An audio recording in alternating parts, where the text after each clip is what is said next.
Bismillahirrahmanirrahim. Assalamualaikum warahmatullahi wabarakatuh. Alhamdulillahirabbil alamin.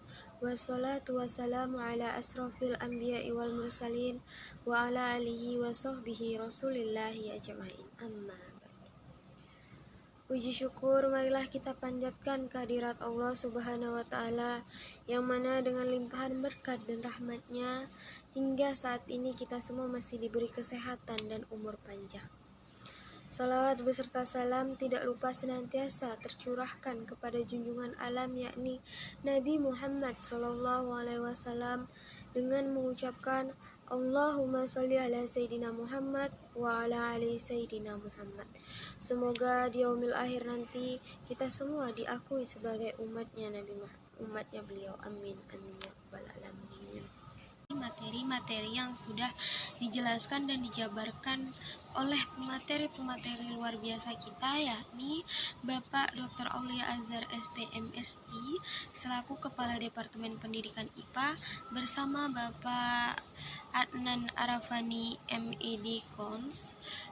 Beliau merupakan dosen dari Universitas Atskia, yang mana beliau telah meluangkan waktu untuk memberikan materi pada acara Natural 2023 dengan tema Learn about the privilege of being a science education from Islamic perspective, yang mana pada saat itu saya tidak dapat menghadirinya dikarenakan terkendala beberapa hal. Tarbiyah menurut Ibnu Qayyim mengandung dua makna. Yang pertama adalah pendidikan berkaitan dengan ilmu seorang guru. Di sini kita bisa ibaratkan bahwa ketika seseorang memiliki harta, merawatnya, kemudian harta tersebut menjadi bertambah. Yang kedua adalah pendidikan yang berkaitan dengan orang lain, seperti orang tua yang merawat dan mendidik anaknya. Nah, kita akan bahas yang pertama, yaitu pendidikan berkaitan dengan ilmu seorang guru atau murabi. Nah, sebenarnya bagaimana sih seharusnya karakter atau kepribadian dari seorang pendidik yang baik dan yang benar? Sebelum kita melakukan sesuatu seperti berucap dan bersikap, hendaklah kita berilmu. Namun sebelum kita berilmu, kita harus mengetahui adab. Sebagaimana dijelaskan dalam Quran surat Al-Luqman ayat 13-19, di mana pada surat tersebut dijelaskan beberapa adab. Yang pertama, bagaimana adab kita kepada Allah Subhanahu wa taala. Yang kedua, bagaimana adab kita kepada orang tua. Dan yang ketiga, bagaimana adab kita kepada diri kita sendiri dan orang lain.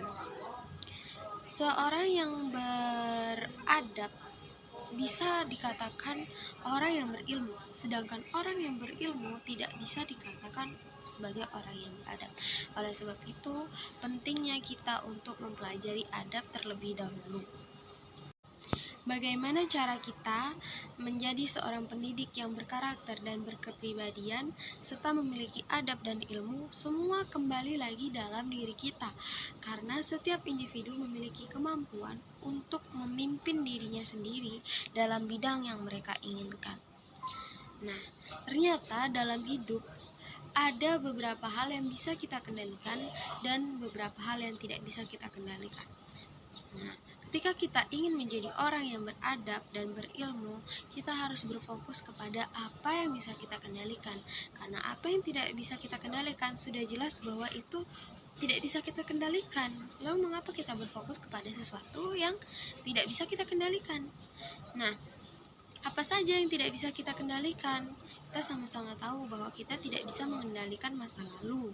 Kita juga tidak bisa mengendalikan bagaimana masa depan kita. Kita tidak bisa mengendalikan masalah atau tantangan yang terjadi pada diri kita. Dan yang paling penting adalah kita juga tidak bisa mengendalikan bagaimana pendapat orang lain tentang diri kita. Jadi kita tidak perlu bersusah payah untuk berfokus bagaimana cara mengendalikan pendapat orang lain. tentang kita. Kita harus bikin image yang baik-baik supaya orang lain berpendapat baik tentang kita. Kita tidak perlu, karena itu merupakan di luar kendali kita. Jadi yang perlu kita perhatikan adalah bagaimana cara kita mengendalikan hal-hal yang bisa kita kendalikan. Nah, apa saja sih yang bisa kita kendalikan? Bapak Aulia mengatakan bahwa hal yang dapat kita kendalikan adalah sikap, pemikiran, kesehatan, keuangan. Kita dapat mengendalikan bagaimana kebiasaan sehari-hari kita, dan yang paling penting kita bisa mengendalikan bagaimana cara kita memperlakukan orang lain dengan baik. Ketika kita ingin diperlakukan baik dengan orang lain, atau ketika kita ingin orang lain memperlakukan kita dengan baik, kita harus melakukan hal yang sama. Jadi kita harus memperlakukan orang lain dengan baik agar orang lain memperlakukan kita dengan baik pula. Jika kita melakukan hal kebaikan, maka kita juga akan mendapatkan hal yang baik pula. Nah, itu tadi, ketika kita ingin menjadi seorang pendidik yang baik dan berkepribadian yang baik, kita harus memiliki adab, ilmu, dan mengendalikan apa yang dapat dikendalikan dan melupakan yang tidak dapat dikendalikan. Masalah krusial pada karakter atau kepribadian seorang pendidik adalah jauh dari Al-Quran dan hadis. Padahal dalam Al-Quran dan hadis dijelaskan salah satunya adalah sesungguhnya telah ada pada diri Rasulullah itu suri tauladan yang baik. Dari hal ini ada 3 poin akhlak mulia yang dapat kita teladani sebagai seorang pendidik, yaitu yang pertama adalah tidak mengganggu. Jadi ketika kita melakukan pengajaran, kita berusaha untuk tidak mengganggu, baik dalam hal mendidik ataupun segi hal lainnya. Yang kedua, suka menolong. Jadi Rasulullah SAW sangat suka menolong, baik sesama manusia ataupun sesama makhluk hidup yang lainnya.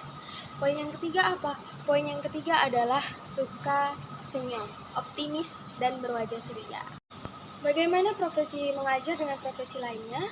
Dalam Al-Quran dan hadis juga dijelaskan bahwa guru merupakan profesi yang mulia, karena guru tidak hanya bertugas mengajarkan ilmu-ilmu saja, tapi guru juga menanamkan akidah yang benar, memberi nasihat, dan membentuk karakter peserta didik yang benar. Seorang guru atau pendidik harus memiliki kepribadian dan karakter yang baik supaya melahirkan generasi-generasi yang baik. Nah, bagaimana cara kita menjadi seorang guru yang baik? Di antaranya kita mengajarkan dengan lemah lembut, kemudian tidak menyinggung, memberi apresiasi kepada siswa ketika siswa tersebut berprestasi, dan memberi sanksi yang sesuai atau yang dapat memberikan pelajaran bagi siswa yang tidak atau melanggar aturan. Selanjutnya materi dari Bapak Adnan Arafani M.Ed. Cons, dia selaku dosen Universitas Azkia, dengan judul Jalan Surga bagi para Pendidik. Nah, beliau mengatakan bahwa life mapping mahasiswa pendidikan yang pertama itu adalah arah berbeda. Ketika mahasiswa memilih untuk mengambil arah yang berbeda, langkah yang diambil pun berbeda. Jika tidak punya panduan, kita akan terbawa arus yang tidak jelas. Dan saat ini arus kebanyakan malah merugikan. Beliau juga mengatakan bahwa 87% mahasiswa di Indonesia salah mengambil jurusan. Bagaimana caranya agar kita tidak termasuk ke dalam 87% mahasiswa di Indonesia yang salah dalam mengambil jurusan? Nah, di sini Bapak Adnan Arafani menjelaskan bahwa agar kita tidak salah dalam mengambil jurusan, kita harus memiliki panduan. Kemudian panduan itu tersebut kita turunkan menjadi peta jalan. Ketika kita sudah membuat peta jalan, kita tentunya harus memiliki sarana. Setelah kita memiliki sarana, kita tentukan pos mana yang harus kita lalui agar kita cepat mencapai tujuan yang sudah kita buat. Ketika kita sudah menyusun semua itu ke dalam panduan, kita harus mengecek lagi apakah panduan kita ini sudah sesuai dengan Al-Quran dan hadis, dan apakah sudah diridhoi oleh Allah. Nah, setelah kita merasa bahwa hal tersebut tidak melenceng dari Al-Quran dan hadis, maka peta tujuan atau panduan kita tersebut insya Allah akan menjadi amal bagi kita. Nah, selanjutnya ketika kita sudah terlanjur masuk ke dalam jurusan yang dirasa mungkin aku sudah gak cocok nih dengan jurusan ini. Nah, solusinya adalah berusaha untuk mencintai jurusan yang sudah kita pilih. Karena ketika kita mencintai jurusan yang sudah kita pilih, kita akan merasa nyaman, kita akan merasa enjoy dalam melakukan perjalanan perkuliahan, dan semua akan berjalan lancar. Tapi ketika kita sudah merasa di awal tidak mau mencintai jurusan itu, maka apapun jalannya ke depan kita akan selalu merasa sulit. Kita akan menyerah di awal. Nah, jadi semua mengenai 87% mahasiswa di Indonesia salah ambil jurusan tergantung bagaimana cara mereka berpikir untuk mencintai jurusan yang telah mereka pilih. Nah, kenapa sih kita harus mencintai profesi guru? Karena profesi guru ini adalah merupakan profesi yang sangat mulia. Dijelaskan dalam Al-Quran dan hadis, dan bahwa setiap aktivitas guru merupakan ladang pahala. Ketika kita sudah tiada, walaupun sedikit amal dari kita, ketika ilmu yang kita ajarkan terus mengalir, maka mengalir pula pahalanya kepada kita. Setiap kita bisa menjadi guru, setiap rumah adalah sekolah.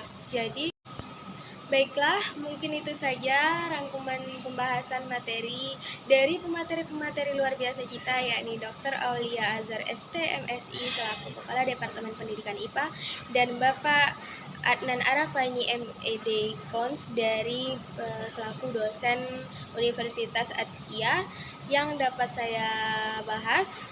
Kurang dan lebihnya saya mohon maaf. Wassalamualaikum warahmatullahi wabarakatuh.